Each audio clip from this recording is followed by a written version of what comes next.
Halo, kembali lagi dengan saya Valentina Dewi Tatumiang dari Universitas Tanjung Pura Pontianak. Pada kesempatan kali ini, saya akan menjelaskan beberapa poin-poin penting dari aliran Fisiokrat. Yang pertama, dasar-dasar timbulnya pemikiran Fisiokrat. Pemikiran Fisiokrat ini dipelopori oleh Francois Quesnay. Ia berpendapat bahwa sumber daya alam merupakan sebuah kekayaan negara. Jadi Tuhan menciptakan alam itu dengan keselarasan dan keharmonisan yang bersifat kosmopolit, atau yang artinya keselarasan dan keharmonisan tersebut berlaku di mana saja, kapan saja, dan dalam situasi apapun. Kaum Fisiokrat ini memulai revolusi dengan melihat sebuah negara, yaitu Prancis, yang awalnya merupakan negara dengan kekayaan yang besar, namun setelah mengikuti aliran merkantilisme, negara tersebut masuk ke dalam salah satu negara yang miskin. Oleh karena itu, pada saat kaum Fisiokrat memulai revolusinya, kaum ini tetap memperhatikan sisi penawaran, namun lebih mengarah kepada ekonomi mikro. Yang kedua, inti dari aliran Fisiokrat ini apa?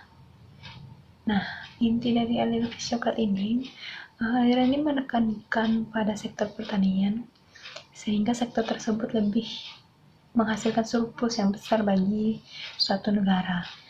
Campur tangan pemerintah di sini harus dibatasi karena dalam intervensinya dalam perekonomian yang jelas bertentangan dengan kaum merkantilisme ataupun feodalis. Yang ketiga, pada aliran Fisiokrat ini masyarakat dibagi menurut tabel ekonomi Quesnay. Yang pertama adalah productive class, atau masyarakat yang aktif berproduksi di bidang pertanian, termasuk perikanan dan pertambangan.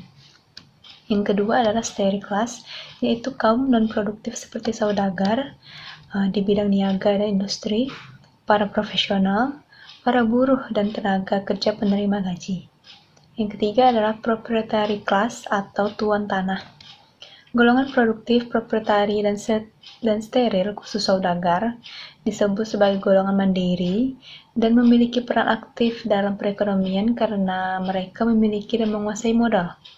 Sedangkan steril class atau saudagar dan pengrajin disebut golongan pasif karena nafkah hidupnya tergantung pada golongan yang lain. Nah, kegiatan kaum saudagar di bidang industri dan niaga dianggap steril karena tidak menghasilkan surplus. Hanya sektor pertanianlah yang dianggap produktif karena hanya sektor tersebut yang dapat menghasilkan surplus atau sisa produksi bersih. Pada aliran ini, terdapat pihak yang diuntungkan. Siapa pihak tersebut? Pihak tersebut adalah buruh. Karena aliran Fisiokrat berupaya untuk menaikkan harga hasil pertanian tersebut, aliran ini juga berpendapat bahwa jika harga gandum naik, maka upah buruh juga harus naik untuk memenuhi biaya hidup mereka. Menurut mereka, tingginya tingkat harga tidak ada artinya bagi kesejahteraan kaum buruh.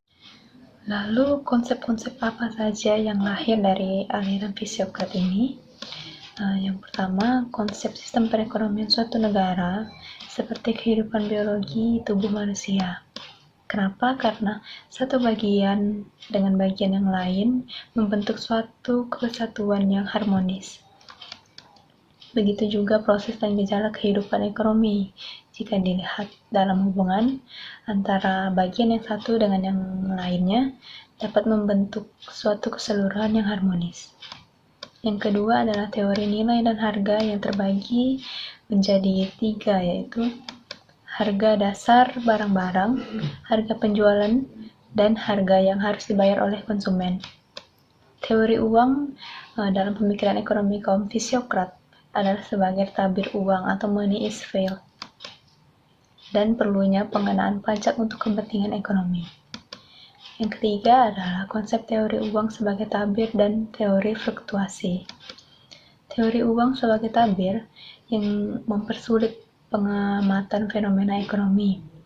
Oleh karena itu, pemikiran ini merupakan gagasan ke arah menemukan dasar satuan perhitungan. Jadi kesimpulan paham Fisiokrat ini adalah Fisiokrat adalah paham yang mengutamakan segi pertanian dan kebebasan. Jadi pemerintah tidak perlu campur tangan atas perekonomian suatu negara.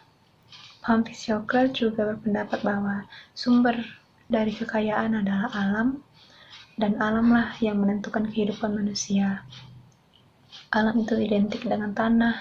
Semua kekayaan berasal dari tanah, maka semua yang berasal dari tanah haruslah dimanfaatkan sebaik-baiknya. Secara umum, kaum Fisiokrat memiliki beberapa pokok pikiran, yaitu sumber kemakmuran adalah alam, kelas yang paling produktif adalah para petani, dan slogannya adalah ini jika diterjemahkan dengan arti bebas, yaitu jangan campur tangan, alam semesta dapat mengatur dirinya sendiri.